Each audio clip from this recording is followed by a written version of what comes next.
பாருங்க நம்ம வெங்காயம் நல்லா வதங்கிட்டு இந்த டைமில் வந்து நம்ம வந்து தக்காளி சேர்த்துக்கலாம். வெங்காயம் அரை வேக்காடு வதங்கிடுச்சு.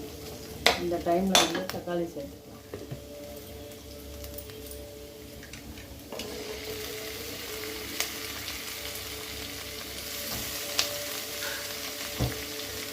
கத்திரிக்காய் பொரியலுக்கு தேவையான தக்காளி சேர்த்துக்கலாம். தக்காளி நல்லா வதங்கணும். கத்திரிக்காய் சேர்த்து தேவையான காரப்பொடி சேர்த்துட்டோம்னா சூப்பரான கத்திரிக்காய் பொரியல் ரெடி ஆகிடும். அதனால் நம்ம வெங்காயம் தக்காளி சூப்பராக வதங்கிடும்.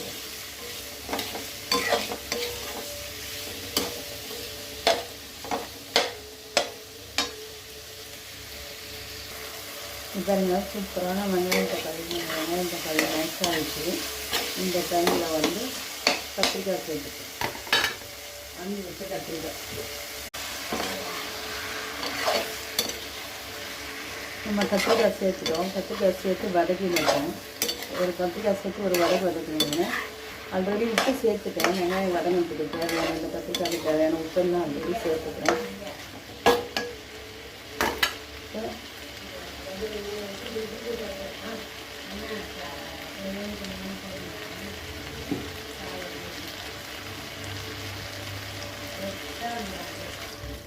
மா இங்கே அமைதியாக இருக்கிறியா? இப்போ நம்ம கத்திரிக்காய் பொரியலுக்கு தேவையான தண்ணி சேர்த்தாச்சு.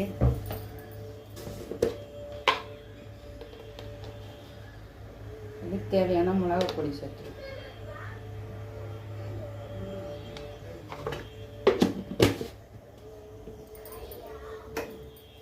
மிளகாய் பொடி சேர்த்தாச்சு. பாருங்க சூப்பரான நம்ம கத்திரிக்காய் பொரியல் ரெடி ஆயிடுச்சு.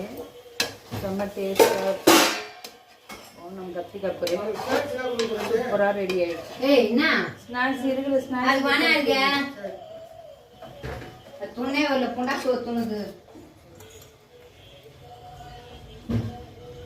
லைட்டாக உப்பு கம்மியாக இருக்குது. அதனால கொஞ்சம் உப்பு மட்டும் சேர்த்துக்கிறேன்.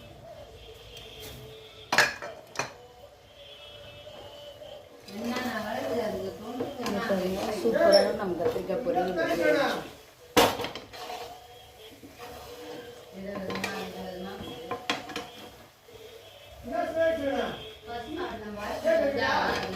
சூப்பராக கத்திரிக்காய் பொரியல் ரெடி ஆயிடுச்சு.